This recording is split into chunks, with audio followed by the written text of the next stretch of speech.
Hello there. Today we're going to discuss what Zelensky didn't say during his historical speech to Congress. This is Alina in my channel Enough.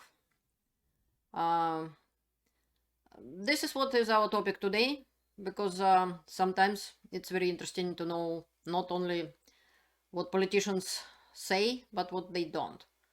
And as you know, Ukrainian President Zelensky visited United States recently.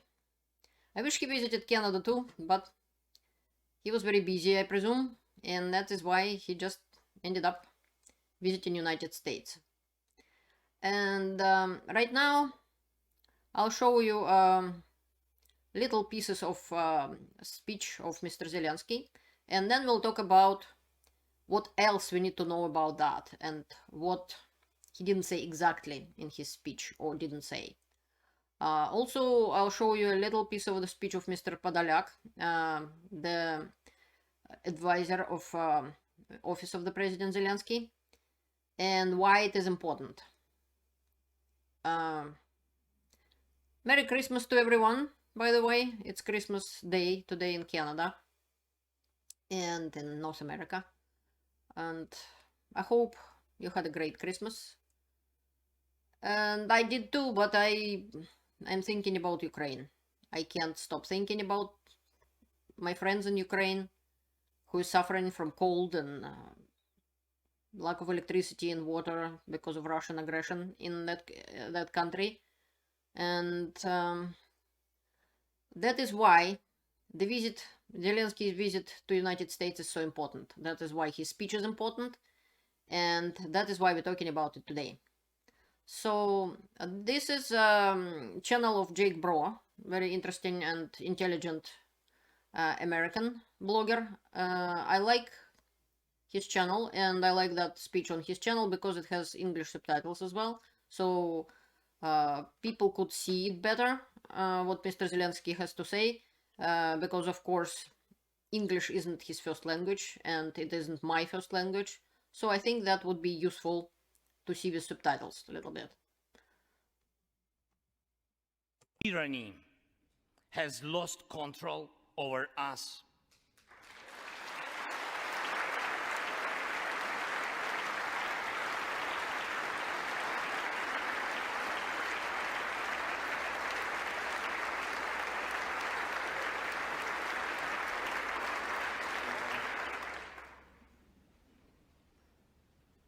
And it will never influence our minds again. Yet, we have to do whatever it takes to ensure that countries of the global south also gain such victory.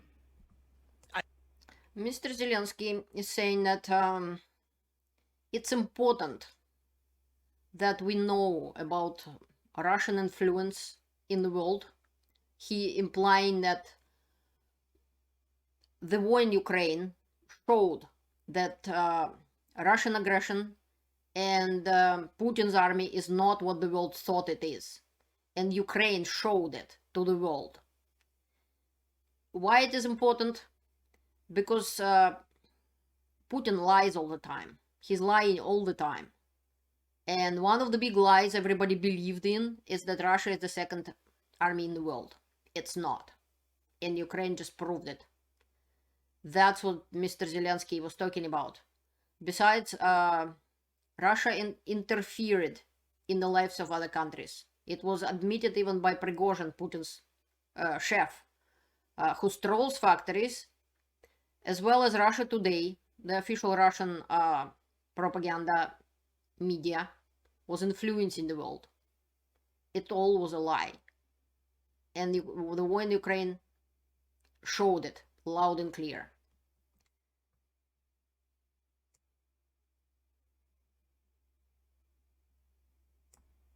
Other nation which Russia attempts to conquer, this struggle will define in what world our children and grandchildren will live, and then their children and grandchildren. It will define whether it will be a democracy of Ukrainians and for Americans for all. This battle cannot be frozen or postponed.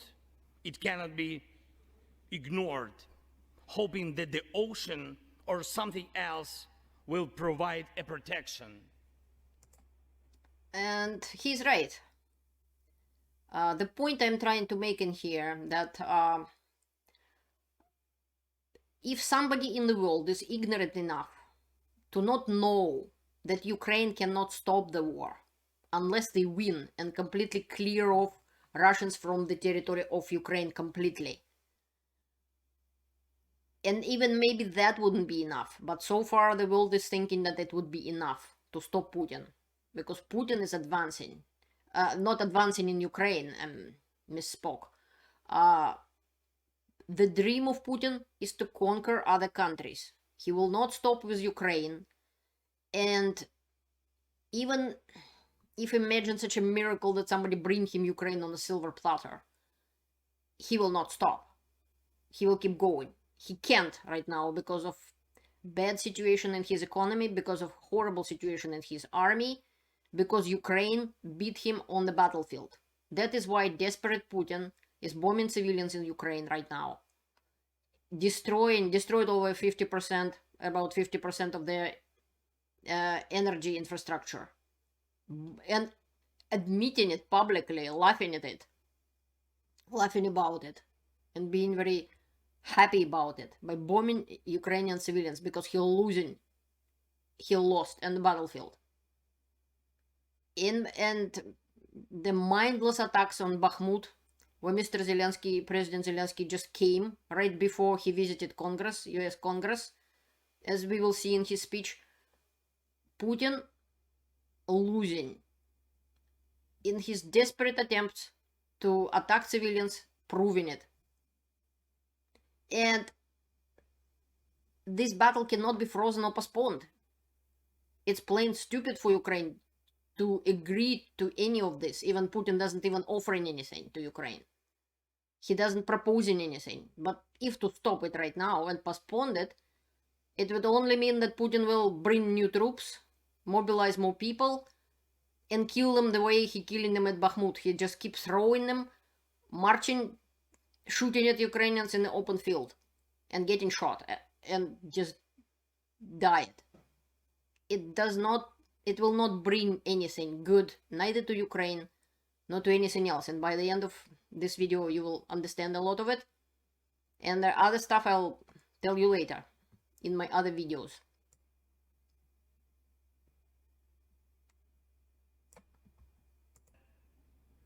And next year will be a turning point. I know it. The point when Ukrainian courage and American resolve must guarantee the future of our common freedom, the freedom of people who stand for their values.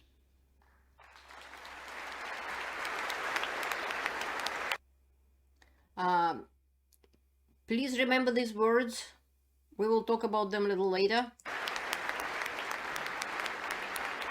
And there are several standing ovations for the President Zelensky, as you can see, several times during his speech. He is saying that he came from the Bakhmut.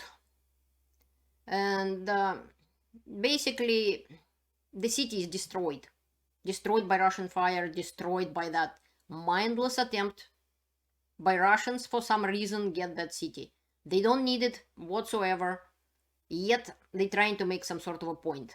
And for that, Russians are dying, throwing their like logs into the fire, and Ukrainians are dying. Which is, I feel sorry for, because Ukrainians did nothing to deserve this war, as I'm proving on my channel. And soon I'll make a new video, about the war in 2014, when Russia attacked Ukraine. You will be astonished how similar it was. And the fact that the world didn't stand up for Ukraine back then led us to where we are now. That horrible war, which Europe didn't know, that bloody war since 1945.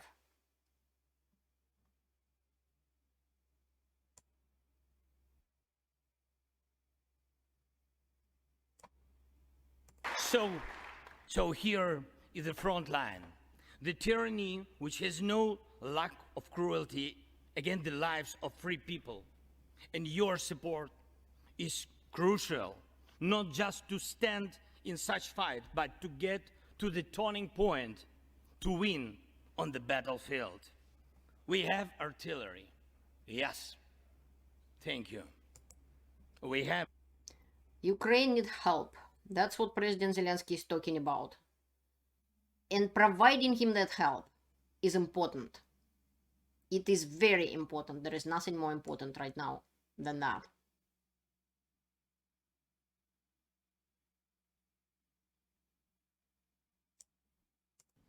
It is just a matter of time when they will strike against your other allies. If we do not stop them now, we must do it.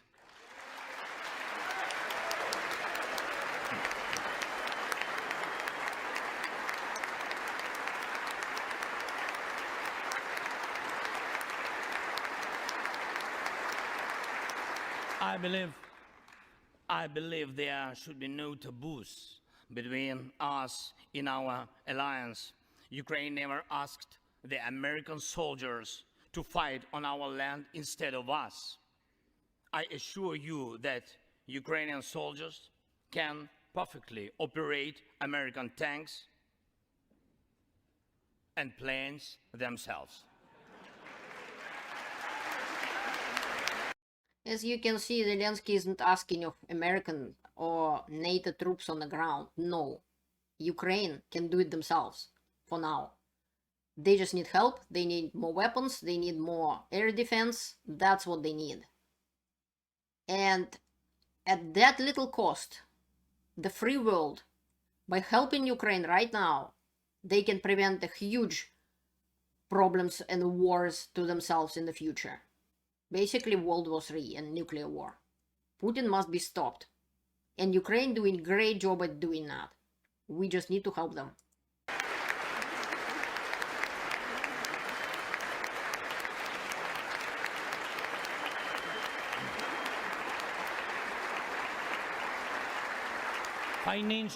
Financial assistance is also critically important, and I would like to thank you very much. Thank you for both financial packages you have already provided us with and the ones you may be willing to decide on. Your money is not charity. It's an investment in the global security and democracy that we handle in the most responsible way. This is a very important words, because apparently in such a well-developed, educated countries with good internet like United States, there are some politicians, and we could see them in the video, a couple of them, which is a minority, who is ignorant enough, stupid enough, or corrupted enough to believe in some garbage like helping Ukraine is a charity. It is not. And Canada and United States several times proved to the world that in the difficult times like World War I, World War II, when both of these countries could have sit in North America and didn't even go into the war in Europe. They didn't have to fight Hitler. They didn't have to fight Germany, yet they did. From my small town, many people died in World War I and World War II, defending the world. Right now, it's not World War I, it's not World War II. Even Russia fighting like in those wars because they don't have enough of modern day weapons. But the problem is, it could be nuclear war, and nukes flying as far as United States or Canada. So this time, this war, next war, it will be us. Even here in North America. And I'm not even talking about Europe, which is close. They're already thinking, Russians already saying, we're going to Berlin, we're going to Paris, we're going to London, and so on. They're proposing to put underwater British Islands. So it's not a charity. Helping Ukraine, it is an investment in global security and democracy. Because Putin's way, as I proved in my other videos, saying that they basically he placing the explosive right under the seat we are sitting on. If it is okay and might is right to go and grab somebody else's things, somebody else's country, somebody else's land, and spit on international laws, it means nobody's safe. Nobody's property is safe, because tomorrow somebody decided this is mine. What are you gonna do about it? That is why it is very important what Mr. Zelensky is saying.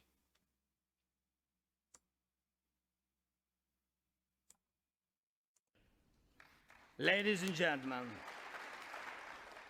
gentlemen, Americans, in 2 days we will celebrate Christmas. Maybe candlelit. Not because it's more romantic, no, but because there will be no electricity. Millions won't have neither heating nor running water. All of these will be the result of Russian missile and drone attacks on our energy infrastructure. But we do not complain.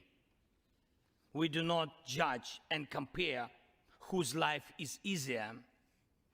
Your well-being is the product of your national security, the result of your struggle for independence and your many victories.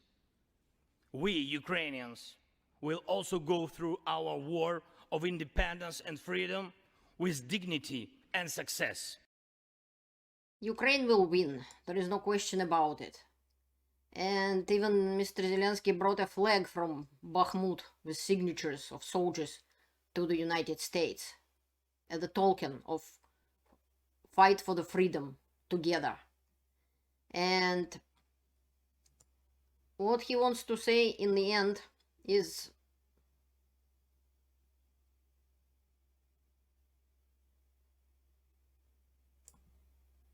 and we fight and we will win because we are united, Ukraine, America, and the entire free world. Now I wanted to a little bit say what he didn't say exactly. It's the fight Ukraine has. It's not just for the freedom. It's not just for nobody tell Ukraine how to live, nobody dictate Ukraine who to elect and how to live their life. It's not about nobody telling Ukraine that should they join NATO, shouldn't they join, what alliances they should join. No. As you can see in my last previous video about darkness in Ukraine in darkness, Ukraine is fighting for their survival, for the very life of the people in Ukraine, because Putin gonna kill them. It's not like they choosing, which they are choosing. Yeah, we're gonna sit without water, without electricity, without heat, but without you, Russia. We're choosing that. It's not just that. It's not just as simple as that. It's also they choosing life. They choosing to live instead of to die. Russia, when Russia comes to Ukraine, this is what's happening. This is Mr. Podolyak. He is the advisor of President of Ukraine.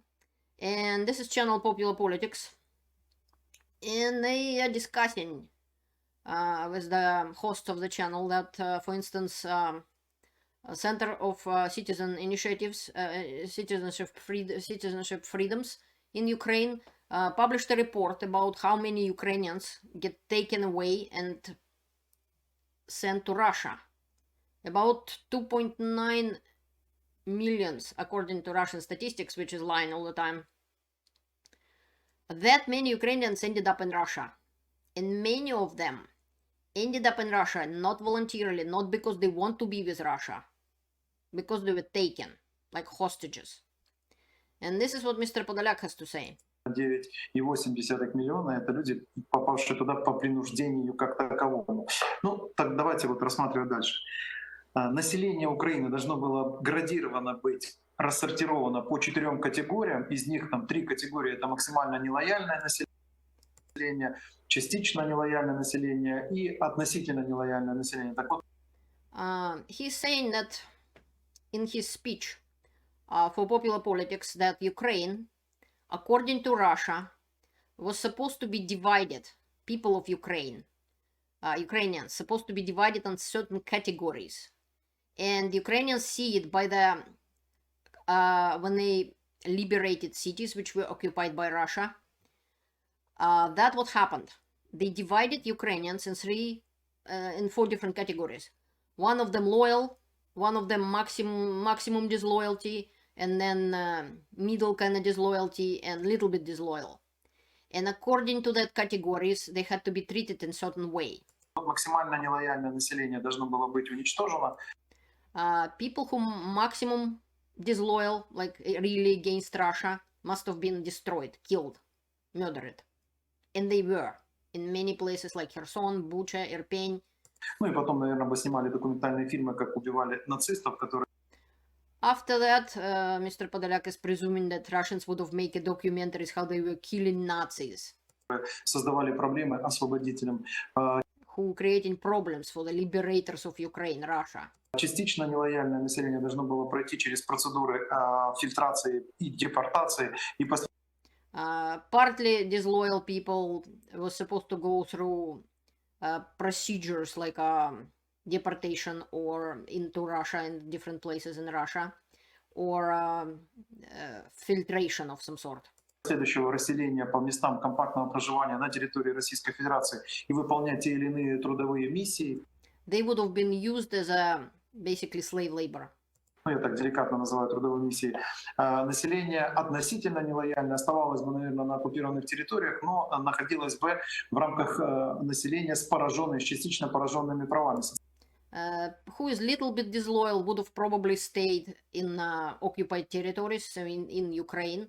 They just would have been, their rights would have been very reduced to compare the loyal Ukrainians.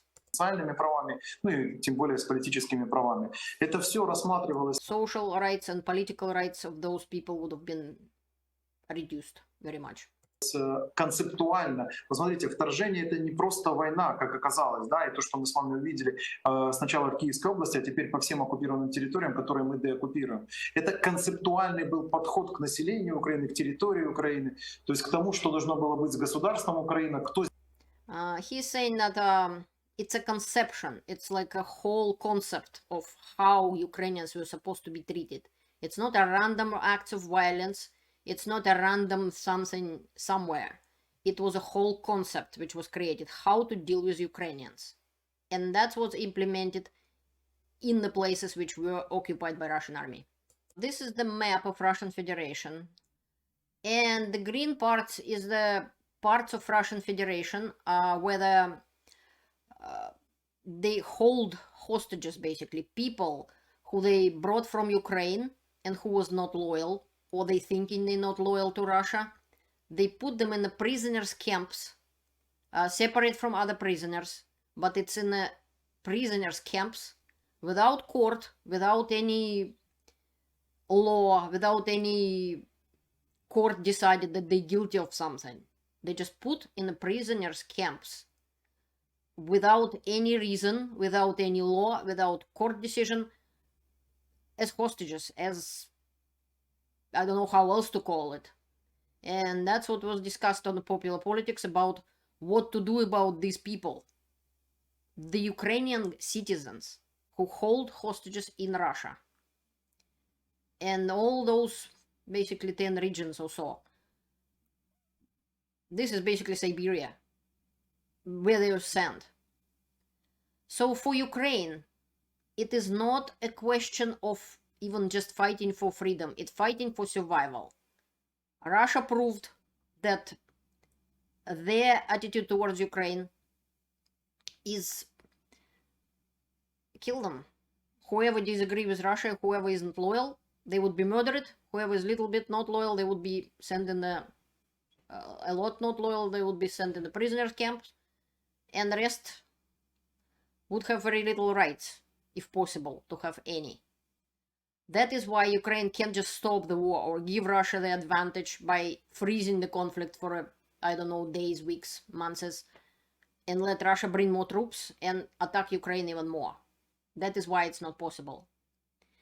This is what Mr. Zelensky wasn't talking about in his speech, but he had brilliant speech, in my opinion, and he did a lot to help Ukraine, and the United States gonna supply Ukraine with more weapons, and Patriots are coming, and so on, and it's the beginning of Ukrainian counteroffense.